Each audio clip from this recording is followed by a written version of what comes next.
We're standing in the Royal Museum of Fine Arts in Antwerp in front of a painting by James Ensor, The Fall of the Rebel Angels. This is a painting that requires close looking. It almost seems an abstract, informal, expressionist painting. It seems a sort of chaotic image with patches of color, and you have to get close to recognize legs and arms and demons flying, angels flying, and slowly you will discover, for instance, the dragon with its 7 heads who is fighting with the archangel, and you will see a group of masked figures celebrating carnival. And then in the lower right, you have an almost apocalyptic scene with nudes that are drowning. And then you have to move back to see that we have a seascape.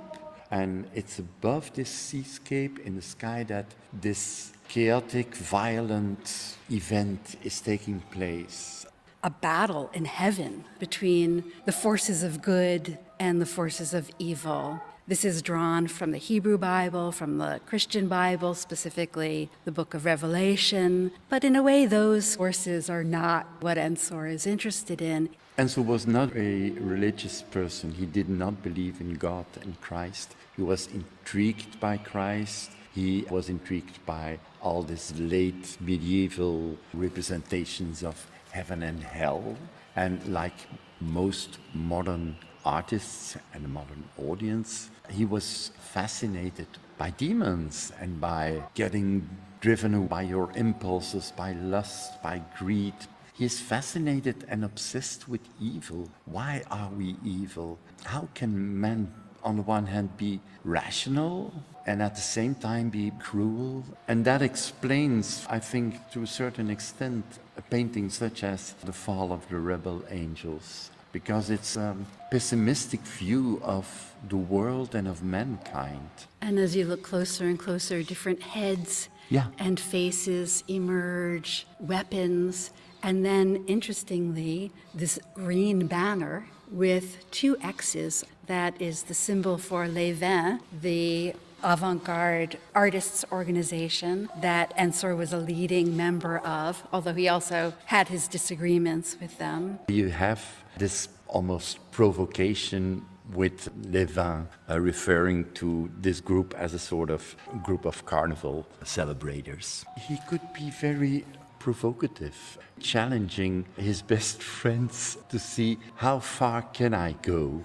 Well, those were artists who were asserting an avant-garde status, for example, Ferdinand Knopf, but whose work looks to me so conservative, next to a painting as expressive, as violent in its brushwork as this one. And yet it's not as though everything here is spontaneous. This is a very careful composition. And when you look very closely, you will see that almost all the figures have been prepared with a thin bluish underpainting, just indicating, here will I have a carriage, there I will have another figure, there I will have a mask. So it's a very well prepared sort of chaos. So many layers upon layers of paint, and yet at the same time areas where the paint is thin and we can see the canvas beneath it. And here and there it seems that he might have simply tried to turn an informal patch into a figure, a mask, a face, but as a whole it's indeed very well prepared. What is the most important characteristic of Ensor is that he dared to be very radical. If we're going to do something like Hieronymus Bosch, but in a modern way, this is what I propose. He used different sources. For instance, this composition comes from John Martin, and the colors and the technique comes from the French Impressionists.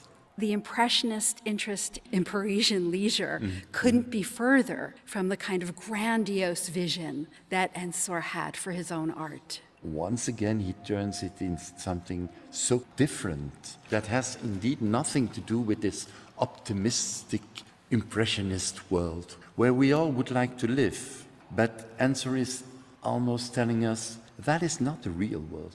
The real world is about evil, It's a painting where evil is very strong and present, and what he tries to do is turn this chaotic evil into something that is so spectacular that you get carried away, indeed in a sort of blissful ecstasy, in a sort of blissful aesthetic experience.